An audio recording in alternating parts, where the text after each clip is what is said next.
ಲೋಕಸಭೆ ರಾಜ್ಯಸಭೆ ಮೆಂಬರ್ಸ್ ಎಲ್ಲ ಇದ್ರಲ್ಲ ಸರ್, ಕನಿಷ್ಠ ನಮ್ಮ ರಾಜ್ಯಕ್ಕೆ ಅನ್ಯಾಯ ಆಯ್ತಲ್ಲ, ಧ್ವನಿ ಎತ್ತಿದ್ರ? ಅಪ್ಪರ್ ಭದ್ರಾಗೆ ಫಂಡ್ ಬಂತ? ಬರಲಿಲ್ಲ. ಅಪ್ಪರ್ ಕೃಷ್ಣಾಗೆ ಬರಲಿಲ್ಲ. ಮೇಕೆದಾಟುಗೆ ಪರ್ಮಿಷನ್ ಕೊಟ್ಟು ಫಂಡ್ಸ್ ಕೊಟ್ರಾ? ಕೊಡಲಿಲ್ಲ.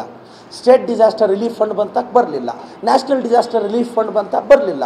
ಮೆಟ್ರೋ ಎಕ್ಸ್ಪ್ಯಾನ್ಷನ್ ಕಾಸು ಬಂತ? ಇಲ್ಲ. ಸಬ್ಬರ್ಬನ್ಗೆ ಇಲ್ಲ. ಸಿಲಿಕಾನ್ ಸಿಟಿಗೆ ಇನ್ವೆಸ್ಟ್ಮೆಂಟ್ ಬಂತ? ಇರಲಿಲ್ಲ. ಇವತ್ತು ಅಮೇರಿಕಾದಲ್ಲಿ ಡೊನಾಲ್ಡ್ ಟ್ರಂಪ್ ಅಧ್ಯಕ್ಷರಾಗಿದ್ದಾರೆ. ಇವತ್ತು ಅದಕ್ಕೆ ಪ್ಯಾರಲಲ್ ಆಗಿ ಡಿ ಹೊಡೆಯೋ ತಾಕತ್ತಿದ್ರೆ ಅದು ನಮ್ಮ ಬೆಂಗಳೂರಿಗೆ. ಇನ್ವೆಸ್ಟ್ಮೆಂಟ್ ಬಗ್ಗೆ ಯೋಚನೆ ಮಾಡಿದ್ರೆ ಮಾಡಲಿಲ್ಲ. ಗಾರ್ಡನ್ ಸಿಟಿ, ಸಿಲಿಕಾನ್ ಸಿಟಿನ ನೆಗ್ಲೆಕ್ಟ್ ಮಾಡಿದ್ರಿ. ಇವತ್ತು ಯಾವುದಕ್ಕೆ ಕಾಸು ಕೊಟ್ಟಿದ್ದೀರಾ? 15th ಫೈನಾನ್ಸ್ ಕಮಿಷನ್ 5,500 ಕೋಟಿ ಕೊಡಿ ಅಂತ ಹೇಳಿದ್ರೆ ಸೆಂಟ್ರಲ್ ಗೌರ್ಮೆಂಟ್ ಕೊಡ್ತಾನೆ ಇಲ್ಲ. ಅದನ್ನೆಲ್ಲ ಪಕ್ಕಕ್ಕಿಡೋಣ. ಕರ್ನಾಟಕದಿಂದ ರಾಜ್ಯಸಭಾ ಮೆಂಬರ್ ಆಗಿರೋ ಗೌರವಾನ್ವಿತ ನಿರ್ಮಲಾ ಸೀತಾರಾಮನ್ ಮೇಡಮ್ ಜಿ, ನಿಮಗೆ ಕನ್ನಡ ಬರುತ್ತೆ ಅಂತ ಭಾವಿಸಿದ್ದೀನಿ.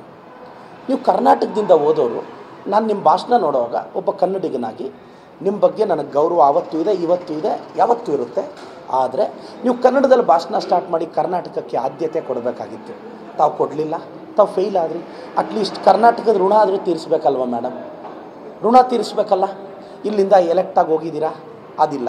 ಇದ್ರ ಬಗ್ಗೆ ರಾಜ್ಯಸಭೆ ಲೋಕಸಭೆ ಮೆಂಬರ್ಸ್ಗೆ ನಿರ್ಮಲಾ ಸೀತಾರಾಮನ್ ಅವ್ರನ್ನಾಗಲಿ ನರೇಂದ್ರ ಮೋದಿಜಿಯವ್ರನ್ನಾಗಲಿ ಪ್ರಶ್ನೆ ಮಾಡೋ ತಾಕತ್ತು ಯಾವ ಸಂಸದರಿಗೂ ಇಲ್ಲ. ಅವ್ರ ಮುಂದೆ ನಿಂತ್ಕೊಳ್ಳೋಕ್ಕೂ ಇವ್ರಿಗೆ ಭಯ. ಲೋಕಸಭೆ ರಾಜ್ಯಸಭೆ ಮೆಂಬರ್ಸ್ ಎಲ್ಲ ಇದ್ರಲ್ಲ ಸರ್, ಕನಿಷ್ಠ ನಮ್ಮ ರಾಜ್ಯಕ್ಕೆ ಅನ್ಯಾಯ ಆಯ್ತಲ್ಲ, ಧ್ವನಿ ಎತ್ತಿದ್ರ? ಅಪ್ಪರ್ ಭದ್ರಾಗೆ ಫಂಡ್ ಬಂತ? ಬರಲಿಲ್ಲ. ಅಪ್ಪರ್ ಕೃಷ್ಣಾಗೆ ಬರಲಿಲ್ಲ. ಮೇಕೆದಾಟುಗೆ ಪರ್ಮಿಷನ್ ಕೊಟ್ಟು ಫಂಡ್ಸ್ ಕೊಟ್ರಾ? ಕೊಡಲಿಲ್ಲ. ಸ್ಟೇಟ್ ಡಿಸಾಸ್ಟರ್ ರಿಲೀಫ್ ಫಂಡ್ ಬಂತ? ಬರಲಿಲ್ಲ. ನ್ಯಾಷನಲ್ ಡಿಸಾಸ್ಟರ್ ರಿಲೀಫ್ ಫಂಡ್ ಬಂತ? ಬರಲಿಲ್ಲ. ಮೆಟ್ರೋ ಎಕ್ಸ್ಪ್ಯಾನ್ಷನ್ ಕಾಸು ಬಂತ? ಇಲ್ಲ. ಸಬ್ಬರ್ಬನ್ಗೆ ಇಲ್ಲ. ಸಿಲಿಕಾನ್ ಸಿಟಿಗೆ ಇನ್ವೆಸ್ಟ್ಮೆಂಟ್ ಬಂತ? ಇರಲಿಲ್ಲ. ಇವತ್ತು ಅಮೇರಿಕಾದಲ್ಲಿ ಡೊನಾಲ್ಡ್ ಟ್ರಂಪ್ ಅಧ್ಯಕ್ಷರಾಗಿದ್ದಾರೆ. ಇವತ್ತು ಅದಕ್ಕೆ ಪ್ಯಾರಲಲ್ ಆಗಿ ಡಿ ಹೊಡೆಯೋ ತಾಕತ್ತಿದ್ರೆ ಅದು ನಮ್ಮ ಬೆಂಗಳೂರಿಗೆ. ಇನ್ವೆಸ್ಟ್ಮೆಂಟ್ ಬಗ್ಗೆ ಯೋಚನೆ ಮಾಡಿದ್ರೆ ಮಾಡಲಿಲ್ಲ. ಗಾರ್ಡನ್ ಸಿಟಿ, ಸಿಲಿಕಾನ್ ಸಿಟಿನ ನೆಗ್ಲೆಕ್ಟ್ ಮಾಡಿದ್ರಿ. ಇವತ್ತು ಯಾವುದಕ್ಕೆ ಕಾಸು ಕೊಟ್ಟಿದ್ದೀರಾ? 15th ಫೈನಾನ್ಸ್ ಕಮಿಷನ್ 5,500 ಕೋಟಿ ಕೊಡಿ ಅಂತ ಹೇಳಿದ್ರೆ ಸೆಂಟ್ರಲ್ ಗೌರ್ಮೆಂಟ್ ಕೊಡ್ತಾನೆ ಇಲ್ಲ. ಅದನ್ನೆಲ್ಲ ಪಕ್ಕಕ್ಕಿಡೋಣ. ಕರ್ನಾಟಕದಿಂದ ರಾಜ್ಯಸಭಾ ಮೆಂಬರ್ ಆಗಿರೋ ಗೌರವಾನ್ವಿತ ನಿರ್ಮಲಾ ಸೀತಾರಾಮನ್ ಮೇಡಮ್ ಜಿ, ನಿಮಗೆ ಕನ್ನಡ ಬರುತ್ತೆ ಅಂತ ಭಾವಿಸಿದ್ದೀನಿ. ನೀವು ಕರ್ನಾಟಕದಿಂದ ಓದೋರು, ನಾನು ನಿಮ್ಮ ಭಾಷಣ ನೋಡುವಾಗ ಒಬ್ಬ ಕನ್ನಡಿಗನಾಗಿ ನಿಮ್ಮ ಬಗ್ಗೆ ನನಗೆ ಗೌರವ ಆವತ್ತೂ ಇದೆ, ಇವತ್ತೂ ಇದೆ, ಯಾವತ್ತೂ ಇರುತ್ತೆ. ಆದರೆ ನೀವು ಕನ್ನಡದಲ್ಲಿ ಭಾಷಣ ಸ್ಟಾರ್ಟ್ ಮಾಡಿ ಕರ್ನಾಟಕಕ್ಕೆ ಆದ್ಯತೆ ಕೊಡಬೇಕಾಗಿತ್ತು. ತಾವು ಕೊಡಲಿಲ್ಲ. ತಾವು ಫೇಲ್ ಆದ್ರಿ. ಅಟ್ಲೀಸ್ಟ್ ಕರ್ನಾಟಕದ ಋಣ ಆದರೂ ತೀರಿಸ್ಬೇಕಲ್ವ ಮೇಡಮ್? ಋಣ ತೀರಿಸ್ಬೇಕಲ್ಲ.